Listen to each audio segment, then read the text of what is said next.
Presença, oferecimento Vista Azul Hotel, a Europa pertinho de você.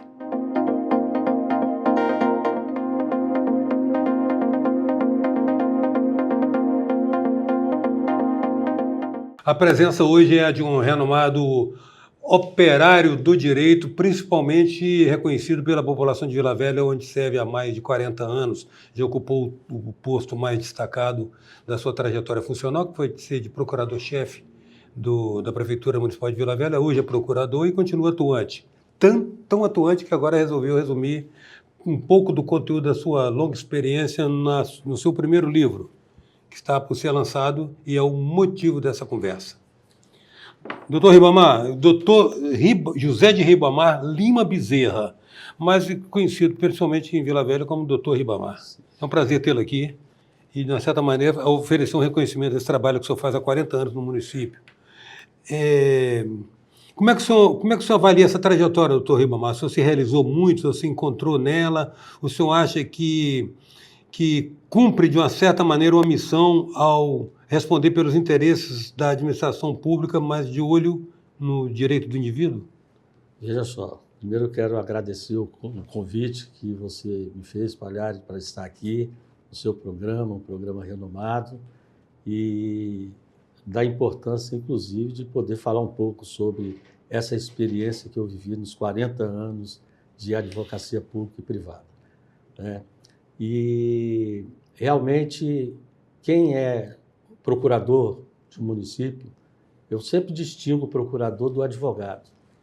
O procurador é aquele que vai fazer a defesa do município, mas também ele tem a obrigação de informar ao munícipe os seus direitos também, diferente do advogado, que ele vai falar sobre a parte. Toma parte. Pronto, acabou. Uhum. Então, o procurador que não dá informação ao munícipe, ele está se furtando no exercício da sua atividade profissional, que é de se estabelecer a ordem jurídica no próprio município. Normalmente é nessa posição de magistrado, né? Na verdade é uma posição de magistrado, porque você tem que contemplar, digamos, as razões de lado a lado. Há uma compreensão dessa função pelo gestor, pelo prefeito, pelo administrador? Olha, eu creio que você consegue chegar a essa visão que eu tenho hoje a partir do momento que você vai criando maturidade no exercício da sua atividade, né? Então, penso eu que, às vezes, uma pessoa que se formou e passou num concurso agora, ela não vai pensar da forma como eu penso. Mas eu, no curso dos meus anos de trabalho, percebi de que o procurador municipal, ele precisa também dar informação do direito que tem a pessoa. Porque a ordem jurídica ela precisa ser estabelecida e ela não pode ser furtada por ausência de informação que uma pessoa, por exemplo, tenha direito a uma isenção, né? De um tributo municipal. Ora, tem direito a uma imunidade. Então, nesse caso aí, não caberia ao advogado, ele ficaria silente de uma determinada situação. Agora, o procurador não. Se existe esse direito à isenção, ele tem o dever ético de estar informando ao munícipe esse direito. Mas eu acho que, nesse caso, no cumprimento dessa missão, dessa integridade, digamos assim, dessa integridade de ofício, às vezes o gestor sempre compreende que é seu papel isso? Olha, vejam só. Eu digo o prefeito, provavelmente. O procurador não é procurador do prefeito. Ele é procurador do município. Ele é procurador do Estado. Ele é procurador da República. Embora a Procuradoria da República tenha competências maiores que as outras procuradorias. Mas você não está aqui adstrito a essa situação. Eu lembro um caso, Palhares, que uma vez um prefeito mandou um advogado pedir para eu assinar um recurso para dar entrada num processo que eu patrocinava. E eu fui contundente. Eu falei bem assim: doutor, você é advogado, não é? Quem mandou assinar não é advogado. fala para ele que eu sou o procurador do município. Não vou assinar isso aí, não. Eu vou fazer o meu recurso e vou dar entrada. Entendeu? Uhum. Então, o procurador ele deve preservar a uma determinada integridade, ética, independência no exercício da sua atividade. Procurador que não preserva isso aí não é a melhor forma de conduzir o exercício do seu modus. Doutor Ribamar, o senhor elenca aqui no livro, um livro, por sinal, é considerável, né? É um livro, inclusive, muito bem feito do ponto de vista de editoração. A gente está vendo aqui um papel pólen, um entrelaçamento de texto muito confortável. O senhor elenca aqui vários casos, né? Eu imagino que sejam casos mais emblemáticos da sua carreira, casos que marcaram, né? Agora, isso aqui é uma coletânea de troféus e os vacilos, e os erros, e os equívocos. Houve também? Aí está o detalhe. Eu conto a história, primeiro que aí são alguns casos emblemáticos. Eu tenho inúmeros, eu contei 22. Mas imagine, 41 anos de atividade. Então, eu contei alguns, mas eu tenho muitos outros para contar. Né? Até você falou bem assim, esse é o primeiro livro, né? Isso. É o primeiro livro. Porque eu imagino quantos casos tem para rechear. Tem surpresa para eu contar outros casos em outras edições que eu vier a fazer de outros livros, né? Então, nesse caso aí, eu conto as minhas vitórias e conto também as minhas decepções. Eu fiz questão de colocar dentro do meu livro algumas decepções que nós tivemos como procurador ou como advogado. Então, quem lê o livro vai ver essas vitórias e vai ver também algumas decepções que eu entendo assim, que eu procurei colocar em razão das injustiças praticadas no julgamento dos tribunais. No exercício da função do procurador, e a questão do procurador-chefe é uma situação mais especial, porque tem muito a ver de uma escolha por um tempo determinado, às vezes é a própria predileção do gestor. Mas na função básica de procurador, o que o senhor acha que é mais... Qual atributo é mais requerido para ele ser bem-sucedido, a vocação ou a competência? Primeiro, a independência. A independência. Segundo, o conhecimento de causa. Né? A competência, temos aí. E terceiro, saber fazer o enfrentamento. Porque muitas vezes a pessoa tem o conhecimento de causa, mas não tem equilíbrio emocional para o enfrentamento. Então, para mim, esses 3 atributos são importantes para o sucesso no exercício de uma procuradoria, de um mundo como procurador. Ter autonomia, você ter o conteúdo e saber como como aplicar esse conteúdo. Né? Uhum. Como é que o senhor avalia assim, o tempo da tramitação dos processos na estrutura burocrática do poder público? Olha, você acha que poderia ser... Eu, assim, lamentavelmente, eu tenho falado que eu tenho minha máquina de escrever lá na nossa pousada, onde as pessoas olham a máquina e tal, falam, eu comecei com essa máquina de escrever aí, né? Uhum. Onde se batia no carbono. Depois passou para o 286, depois para o 386, depois o 482, se eu não me engano, e foi evoluindo. Só que o tempo processual, ele ainda precisa de ser feito muita gestão para melhorar. Muita gestão. Porque, para mim, no que diz respeito ao tempo processual, demora muito o processo. E, normalmente, se atribui a responsabilidade ao advogado. Não se deve atribuir a responsabilidade ao advogado. Enquanto o judiciário não se aparelhar com servidores de balcão, com servidores para audiência, com servidores que auxiliam os juízes, com juízes auxiliares, uma estrutura que venha permitir de que se dê a resposta à sociedade, o que nós vamos ter daqui a pouco tanto processo sem condições de serem resolvidos, né? Então, se você pegar hoje os juizados especiais, eles já estão assoberbados de processo. Se você pegar a justiça comum, eu tenho informação de que tem determinados municípios que se dá um despacho por ano, ou 2 despachos por ano num determinado processo. Então, o advogado tem que ficar ali provocando para ter condições de se buscar uma solução. Então, essa situação, enquanto não for modificada, o que nós vamos ter é uma sociedade conflituosa, que é conflituosa, que espera da justiça e a justiça não dá a devida resposta ao seu tempo certo. É uma máxima do seu campo a de que justiça tardia não é justiça, né? Olha, veja só, eu tenho às vezes, preocupação com algumas coisas assim. Eu lembro um desembargador que falava bem assim: o que importa é decidir. Aí eu coçava a cabeça e falava assim: mas desembargador, é melhor analisar melhor, ver para se decidir a melhor forma. Não, decide, a pessoa recorre e tal, mas nem todo recurso é passível de ser analisado pelas instâncias superiores.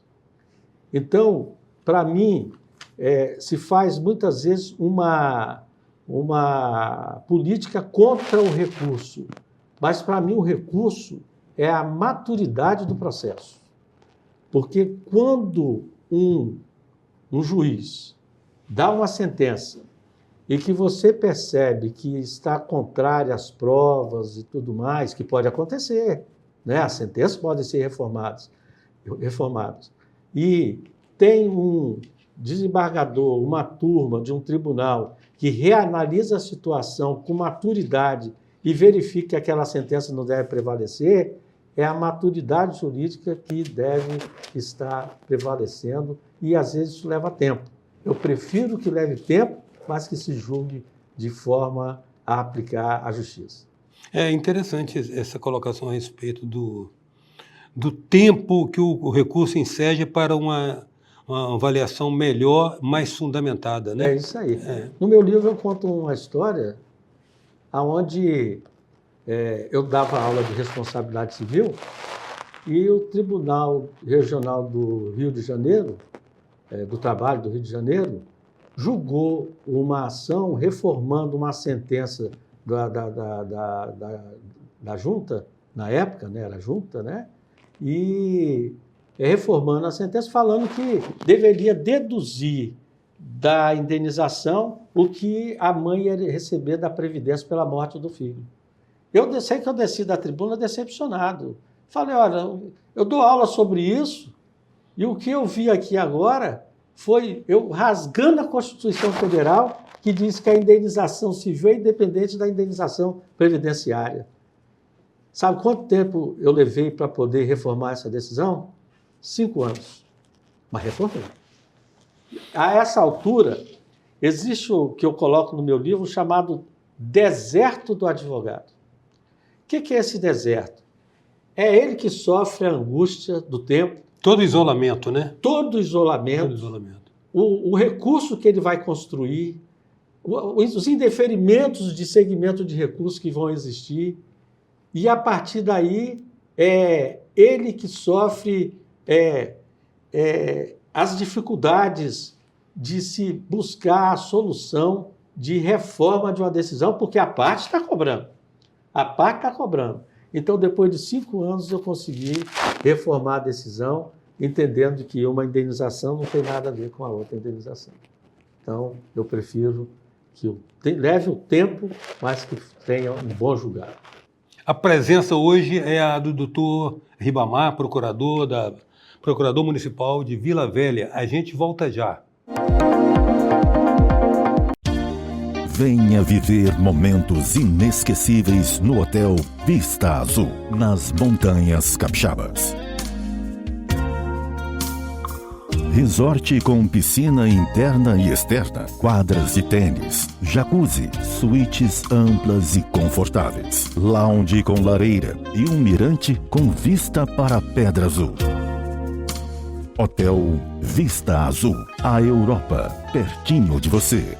Voltamos a apresentar Presença, um oferecimento Vista Azul Hotel, a Europa pertinho de você. Voltamos com a presença do Dr. José de Ribamar Lima Bezerra, Dr. Ribamar, procurador do município de Vila Velha, a propósito, inclusive, do lançamento do seu livro, Casos Especiais que Vivia na Advocacia. E aproveitando já, doutor Ribamar, vamos saber de alguns desses casos, quais que o senhor considera assim, meio que icônicos, emblemáticos ou originais na sua lida? Olha, dos 22 casos que são realmente especiais, um caso de grande importância e que tem repercussão, inclusive a nível estadual, é o caso dos royalties de petróleo. Esse caso é um caso que... O governo do Estado queria dar uma banda nos municípios, não era? Na época, o governo do Estado criou um fundo de amparo às desigualdades e retirou dos municípios da plataforma continental o direito de receber os royalties, porque já recebiam de forma direta, né? E aí falou, não, já que vocês recebem de uma forma, vocês não têm que receber de duas. Aí fez com que ofendesse a lei do petróleo, e aí se entrou com a ação. O Tribunal de Justiça daqui do Estado do Espírito Santo, por 20-1, negou o recurso do município, a ação do município. Aí nós somos chamados para poder fazer a defesa do município e entramos com o recurso especial, recurso extraordinário, e ganhamos do Superior Tribunal de Justiça a unanimidade. Na época, o ministro Delgado, José Delgado, ele tinha me encontrado aqui na UVV, onde eu dava aula. Ele falou, o caso de Vila Velha é o primeiro caso do Brasil. E o trabalho de vocês ficou um trabalho muito bom, né? Isso antes do julgamento. Aí depois veio o julgamento, né? E esse caso é interessante porque ele não atinge somente ao município de Vila Velha. Porque quando eles revogaram a lei, que distribuía para todos os municípios também deixaram de receber os royalties. Então, hoje, com a vitória do município de Vila Velha e a revogação da lei que instituiu o Fundo de Desigualdades e restituiu a lei do petróleo, faz com que o Estado do Espírito Santo, no meu entendimento, deva a todos os municípios, a todos os outros 77 municípios que compõem o Estado do Espírito Santo. O que inclui aqueles que não são diretamente na área, né? Justamente, entendeu? Porque, na verdade, fizeram festa com o dinheiro dos outros, né? De uma forma assim que eu questiono a forma como isso foi feito. Eu achei extremamente temerária a forma como foi feito. E no meu livro eu conto a história mais detalhada aí sobre isso aí. Doutor Ribamar, sim, o senhor elencou um de 22, né? Agora tem um caso, por exemplo, Zumbi dos Palmares. Do bairro. Zumbi dos Palmares está lá. E esse procurador aqui, ele tem um fundo de responsabilidade no que diz respeito a essa situação, porque é uma área que pertencente a uma família muito importante dentro do município, inclusive do próprio judiciário. E o juiz deu a liminar para passar o trator e tirar todo mundo. E existia um decreto de desapropriação da área. E eu fiz um recurso e fui ao desembargador José Cupertino Leite de Almeida. Ele estava no exercício da vice-presidência. E o desembargador, depois de conversar com o desembargador, mostrar que existia interesse do município na desapropriação da área, o desembargador, de porta entreaberta, ele fala bem assim para mim: doutor Ribamar, entre aplicar o direito e fazer a justiça, eu prefiro fazer a justiça. Eu vou analisar com muito carinho essa situação aqui e para ver o que eu faço. Mas eu estou inclinado a conceder a liminar a vocês. E ele concedeu a liminar.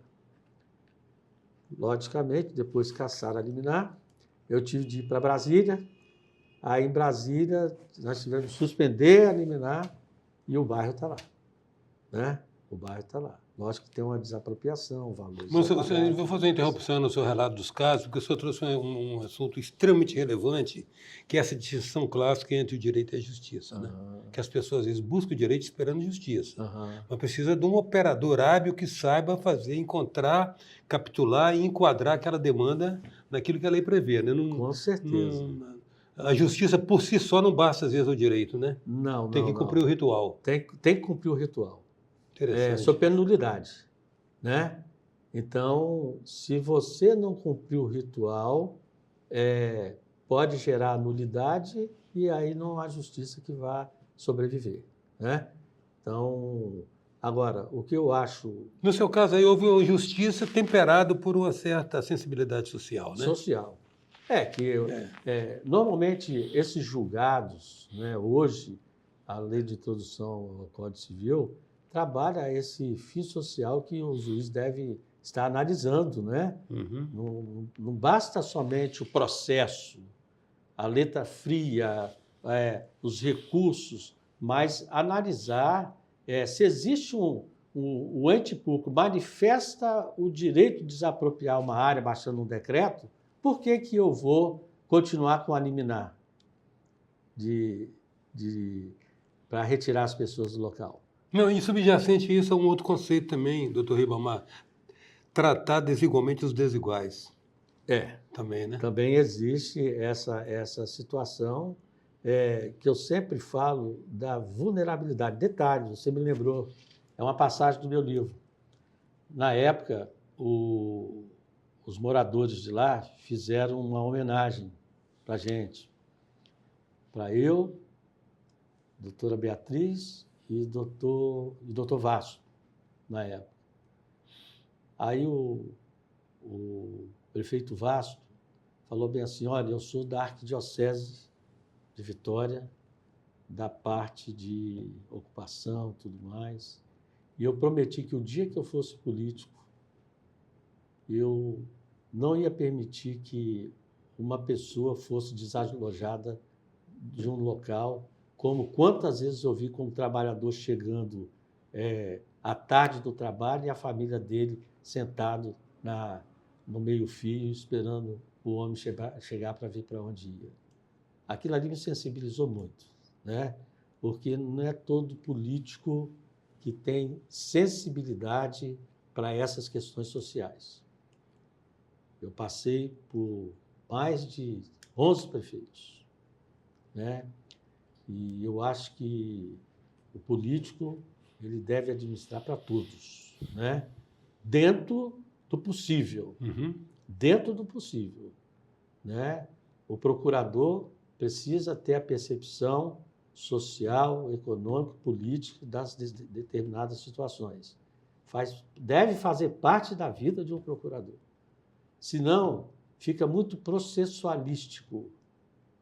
Muito técnico.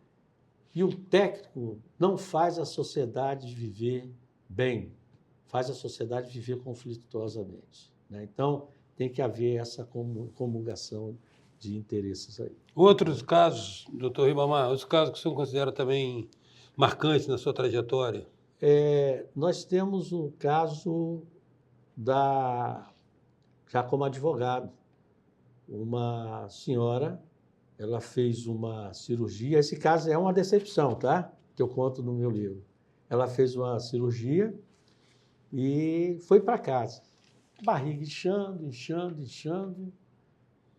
febre, não conseguia amamentar a criança, volta para o hospital e outro médico constata que a bexiga dela estava aberta e a urina indo toda para dentro do intestino dela. Ele faz a sutura que tem que fazer, tudo certo, entramos com a ação, a Justiça Federal aqui deu direito à indenização, Quando chegou no Tribunal Regional Federal, o desembargador entendeu que era chamado um erro iatrogênito, que no procedimento da cesariana, a bexiga pode ser cortada. E julgou improcedente a ação. São erros médicos inerentes ao ofício, né? Justamente. Só que tem um detalhe. Cortar a bexiga é um erro iatrogênico. É um dano iatrogênico. Agora, cortar a bexiga, deixar ela aberta e mandar alguém para casa, você me desculpa. Isso aí é um erro médico. E por isso que eu fiz questão de colocar... Inépcia ou negligência, né? Justamente. Né? Eu fiz questão de colocar que foi uma decepção na minha vida como profissional ver um julgador entender que uma bexiga cortada levando para casa estava tudo normal na barriga daquela mulher. Perdemos. Mas eu fiz questão de registrar essa decepção. Doutor Ribamar, quando está previsto o lançamento do livro? Esse livro está previsto, né, para ser lançado agora dia 19 de setembro, na Faculdade Novo Milênio, às 19 horas. 19 de setembro. 19 de setembro. O senhor falou que já está, pelo menos no mapa mental, já está em curso um segundo livro. Veja só, esse aí eu estou ainda estruturando algumas situações emblemáticas que existem e que eu vou deixar para não revelar nesse momento. Sim. Né? Esse aí eu demorei 3 anos para fazer, você está entendendo? Sim. 3 anos para trabalhar esse livro aí. Sim. E esse outro ainda eu estou vendo quais os casos que eu colocaria de repercussão no exercício da minha atividade como procurador. Se o senhor me permite uma mera sugestão, até como admirador do trabalho que o senhor desempenha, de uma certa maneira eu acompanho, porque eu sou residente no município, eu acho que deveria se atentar para aqueles aspectos processuais de a percepção do senhor como uma pessoa que opera no mundo jurídico há tantos anos, as percepções do senhor a respeito das inadequações, do que poderia ser aprimorado, ou seja, a contribuição mais efetiva que o senhor poderia dar a partir do seu conhecimento técnico, da sua experiência, ao ordenamento jurídico. Pode ajudar muito, sim, principalmente os jovens advogados. Eu, assim, um dos livros que eu gostaria de publicar são casos relativamente à área de saúde, que hoje eu sou da Procuradoria de Saúde. E nós temos casos assim que eu atribuo de violência ao idoso, de julgados que, no meu entendimento, como advogado, o julgado vem a praticar uma violência contra o idoso, que às vezes não quer sair da sua residência e a decisão judicial manda ele para uma instituição de longa permanência, facilitando a vida dos filhos que não querem mais cuidar do idoso. Está virando assim recorrente essa situação. Casos no que diz respeito à dispensação de fraldas, dispensação de medicamentos, ações que eu estou preparando para entrar contra a União Federal em relação a essa situação. Então, assim, eu estou ainda construindo esse novo livro aí, né? Eu quero agradecer muito a sua presença, o privilégio de tê-lo aqui. Muito obrigado. Eu que agradeço aí esse espaço que você me coloca para eu poder fazer essa divulgação do livro, para colocar minhas experiências que eu tive nesse tempo de exercício como procurador e advogado. E eu falo no meu livro o seguinte: eu procuro contar a minha história, mas eu entendo que cada um tem uma história para contar, seja em verso, prosa ou num livro como esse aí, né? Com certeza. Hoje a presença do doutor Ribamar, doutor José Ribamar Lima Bezerra, a propósito do lançamento do seu primeiro livro, Casos Especiais, que vivia na advocacia. Até já.